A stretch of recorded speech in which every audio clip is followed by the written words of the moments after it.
Assalamualaikum warahmatullahi wabarakatuh. Kisah Nabi Muhammad lahir sampai wafatnya.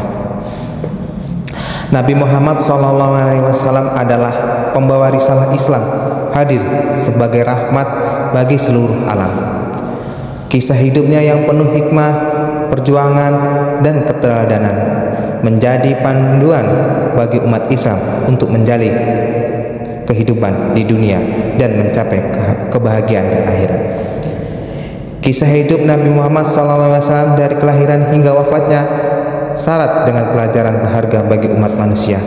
Beliau adalah teladan dalam keimanan, ketaatan, dan juga akhlak mulia.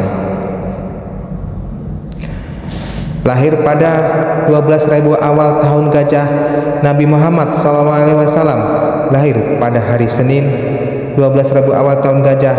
Menurut pendapat mayoritas, para sejarawan menyebutkan bahwa tahun gajah bertepatan dengan tahun 570 atau 571 Masehi.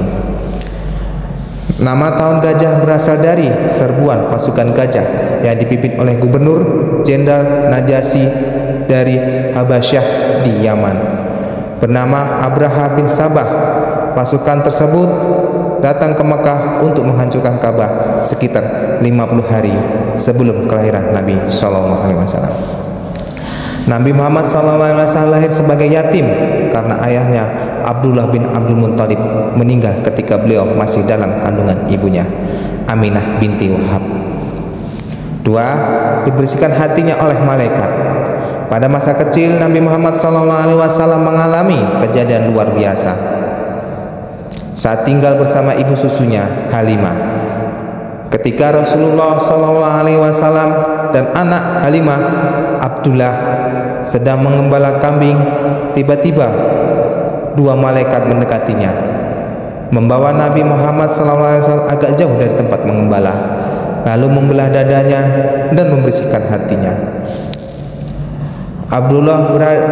Abdullah yang berada dalam keadaan tergopoh-gopoh dan menangis menceritakan kepada ibunya bahwa Rasulullah SAW ditangkap oleh dua orang berpakaian putih yang kemudian membaringkannya dan membelah perutnya. 3. Umur 6 tahun yatim piatu.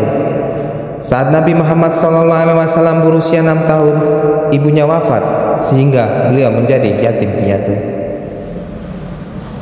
Menurut riwayat Ibnu Abbas, ibnu Nabi Muhammad SAW wafat dalam perjalanan pulang ke Mekah setelah mengunjungi paman-pamannya dari Bani Adi bin Anj di Madinah, tempat ayahnya dimakamkan.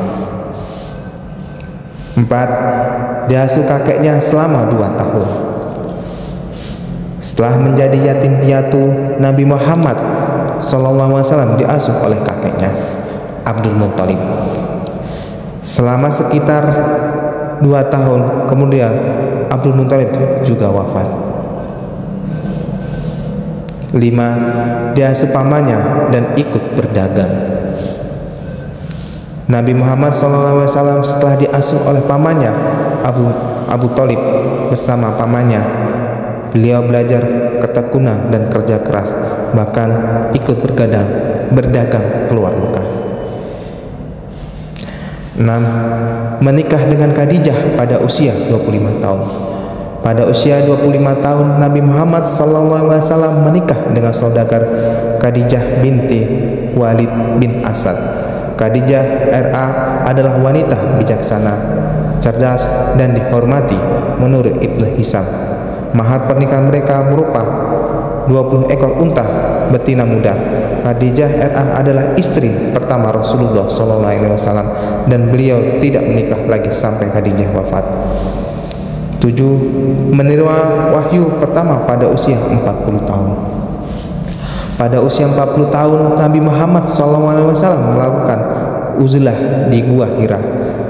Dalam kesendirian tersebut, malaikat Jibril datang menyampaikan wahyu pertama yang menurut beberapa pendapat terjadi pada 17 Ramadan. Wahyu yang pertama yang diterima oleh Rasulullah SAW adalah surah Al-Alaq ayat 1 sampai 5. 8. Dakwah sembunyi-sembunyi selama 3 tahun. Selama menerima wahyu, Rasulullah SAW berdakwah secara sembunyi-sembunyi di Mekah selama 3 tahun, mengajak orang-orang terdekat untuk memeluk Islam. Golongan pertama yang memeluk Islam adalah Khadijah, Zaid bin Harith, Ali bin Abi Thalib, dan Abu Bakar Asy-Siddiq, yang kemudian dikenal sebagai As-Sabiqunal Awwalun. 9. Dakwah terang-terangan di Mekah selama 10 tahun. Rasulullah SAW kemudian diperintahkan berdakwah secara terang-terangan. Beliau memulai dakwah kepada Bani Hasyim dan Bukit Syafa. Kaum kafir Quraisy dengan keras menolak dakwah beliau, mengejek, menghina, dan menyebut beliau sebagai orang gila. Kaum muslim juga mendapatkan serangan dari kaum Quraisy. 10. Peristiwa Isra Mi'raj. Pada akhir masa dakwah di Makkah, Rasulullah SAW melakukan perjalanan spiritual bersama malaikat Jibril dari Masjidil Haram ke Masjidil Aqsa, kemudian ke Sidratul Muntaha. Peristiwa ini dikenal sebagai Isra Mi'raj. Rasulullah SAW menerima kewajiban salat 5 waktu dalam perjalanan tersebut. 11. Hijrah ke Madinah. Melihat situasi yang semakin tidak aman, Nabi Muhammad memutuskan untuk hijrah atas perintah Allah Subhanahu wa taala. Hijrah pertama kaum muslim ke Habasyah dan kemudian dalam jumlah besar ke Madinah pada Jumat 20 Rabiul Awal 1 Hijrah atau 622 Masehi. Ada juga yang berpendapat bahwa peristiwa tersebut terjadi pada 2 Rabiul Awal. 12. Dakwah di Madinah selama 10 tahun. Di Madinah, Rasulullah SAW berdakwah selama 10 tahun. Dengan strategi beliau membangun masjid sebagai pusat dakwah, membuat perjanjian dengan kaum Yahudi, mempersaudarakan kaum Muhajirin dan Ansar. 15. Sakit menjelang wafat. Rasulullah SAW jatuh sakit tak lama setelah kembali dari Haji Wada. 5 hari sebelum wafat, sakit beliau semakin parah dengan suhu tubuh yang tinggi dan rasa sakit yang amat dahsyat. Pada saat menjelang wafat, beliau memberikan sejumlah wasiat kepada umat Islam. Wafat pada usia 63 tahun, Nabi Muhammad SAW